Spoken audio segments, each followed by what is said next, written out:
Kalau pelajaran dasar nggak lulus, maka murid-murid tidak boleh ngambil pelajaran yang lain. Catatan ini ya. Nah, pelajaran dasar itu kasih dan pengampunan. Ternyata cukup banyak orang Kristen nggak pernah lulus dengan baik soal mengampuni ini. Catat ayatnya. 1 Yohanes 3 ayat 15 itu menakutkan sekali. Kenapa? Karena saya nggak hafal KUHP. Ada Pak Polisi di sini, Ibu Polisi. Nah, Pak Polisi apa? KUHP pasal pembunuhan, pasal ini, KUHP pencurian, KUHP perkosaan ada. Saya hafal KUHS, Kitab Undang-Undang Hukum Surga. Ya, catat ayat. KUHS berkata, barang siapa, setiap orang yang membenci siapanya, saudaranya dia adalah siapa? Seorang pembunuh manusia. Dan tidak ada apa hidup yang kekal pada siapa? Seorang pembunuh. Saudara, ngeri sekali. Siapa pernah dengar kasus seorang penjagal manusia, orang Surabaya di kampung Malang Wetan? Masih ingat ibu itu? Dia cuma bunuh 3 orang tok, nggak enek telur. Masih ingat kasus itu? Saya pernah ke rumahnya. Dan yang terakhir waktu dia sudah dipindahkan ke Medaeng, dia terima Yesus dan dia sudah dibaptis. Dia dieksekusi pas hari Paskah bulan Maret tahun 2005. Saya ingat betul. Kenapa saya ingat betul? Karena salah seorang anak saya itu melayani dia. Jadi pagi itu dia dieksekusi.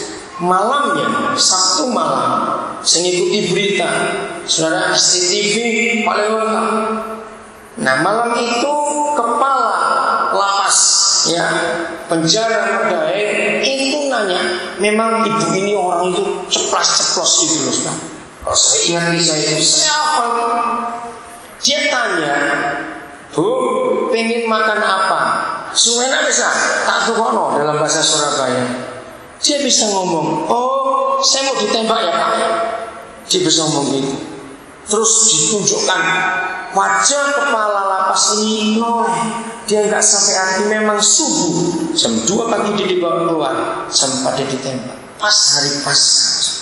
Kenapa saya ngikuti kisah itu? Karena saya takut ayat ini. 3 kali dia minta gerasi kepada presiden. Waktu gerasi kepada Ibu Megawati, saya sempat ikut baca fotokopi. Karena LSM perempuan di Jawa Timur membantu dia untuk buat surat itu. Nah, kalau kita bandingkan dia dengan Sumiasi yang bunuh 8 orang satu keluarga Letkol Marinir Purnomo tahun 88 itu, saudara, mengapa sampai hari ini Sumiasi nggak ditembak, masih hidup? Kenapa ibu ini sih masih nama saya bukan? Dia harus mati karena ini sadis. Dia bunuh, dipotong-potong mayatnya.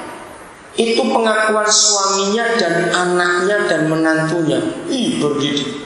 Rumahnya bukan rumah tembok, saudara, rumah papan di kampung sempit. Begini salah satu pengakuan anaknya. Heran, dia bilang gini, beteti ayam saja itu darahnya kemana-mana. Loh, ibu ini bunuh orang, terus orangnya dipercel-percel, kok bisa bersih? Ngeri gak? Bahkan gak pakai pisau khusus, hanya pakai pisau dapur. Itu yang menggempakan, saudara. Dan salah satu kalimat dalam surat kepada Ibu Megawati sebagai presiden berbunyi demikian: kiranya Ibu Presiden menggunakan naluri kewanitaan Ibu untuk memberikan gerasi kepada terpidana mati ini, karena setelah sekian tahun repotnya, kelakuannya cukup baik. ditolak juga. Dengar orang Kristen, jangan anggap enteng semua firman Tuhan. Setuju? Saya mau tunjukkan ini. Bunuh 3 orang saja. Kalau saya pakai bahasa Jawa, mek telu wae kok enggak dapat gerasi dari 3 presiden. Maaf, saudara dan saya sudah bunuh berapa orang?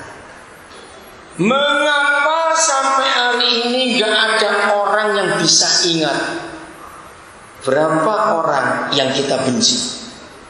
Betul? Ingat gak berapa orang kita benci? Gak ada yang ingat. Berarti cukup banyak. Bagi saudara yang belum dipulihkan hidupnya sampai hari ini, dalam hal apa saja, kesehatan, ekonomi, kebahagiaan, kesejahteraan, apa saja, sedikit dengan kitab Ayub. Ayub itu dipulihkan. Nanti pulang baca di pasal 42. Setelah dia mengampuni dan mendoakan sahabat-sahabatnya. Catat ayat itu. Mungkin saudara berkata begini kepada saya, Pak Daniel, saya sungguh gak benci dengan orang itu, tapi saya malas ketemu. Loh cek goblok iku adike rek. Enggak benci tapi malas ketemu, sama itu benci dalam bentuk yang lain. Jangan kaget kalau pada akhirnya ada cukup banyak orang Kristen masuk neraka karena tidak ada kehidupan kekal bagi seorang pembunuh manusia. Ayo berdamai. Hukum kasih itu hukum dasar. Katakan amin. Sebelum kita bisa belajar yang lain-lain, kasih adalah nomor 1. Kalau ini gak lulus-lulus, maka kita tidak bisa pindah ke pelajaran yang lain. Maka itu saya bisa membuktikan ada cukup banyak orang Kristen sudah ujian pengampunan sampai 16.817 kali, nggak lulus-lulus juga. Roh Kudus akan tetap memberi kesempatan yang ke 17.818 kali. Tuhan akan tetap kirim orang yang mengejek, menyakiti, melukai, memfitnah, menipu saudara. Katakan amin. Sebab kita harus lulus dengan ujian kasih dan pengampunan sampai kita bisa bersih total dalam hidup ini, mengampuni orang. Kalau saudara sudah diuji bolak-balik dengan masalah sakit hati, akhirnya lulus, kita berhak naik ke pelajaran yang berikut. Saya tidak tahu yang berikut itu tergantung Roh Kudus mengenali hati kita masing-masing. Ada pelajaran kekudusan, ada pelajaran ketaatan, ada pelajaran iman, ada pelajaran takut akan Tuhan, ada pelajaran berserah kepada Tuhan, ada pelajaran menyerahkan hak kepada Tuhan. Pelajarannya banyak. Bayangkan, kita sampai pelajaran mana sih? Ini yang kita harus tahu. Kalau kita gak maju-maju dalam soal-soal ujian dari Roh Kudus, maka kita gak akan jadi Kristen yang benar. Dari dulu sama terus hidup Kristen. Saudara, ayo kita periksa diri kita. Dulu lagi pelajaran kekhawatiran. Saudara baca nanti di banyak ayat, saya nggak ada waktu. Saudara pernah baca ayat yang berbunyi, janganlah kamu khawatir. Pernah tidak? Cepat jawab, pernah tidak? Oke, dengar. Kalau kita tidak membunuh, kita tidak berzina, kita tidak mencuri, tetapi kita khawatir dengan hari ini dosanya sama besar. Sebab firman berkata, jangan membunuh, jangan berzina, jangan mencuri, jangan apa tadi? Khawatir. dasar nggak lulus, maka murid-murid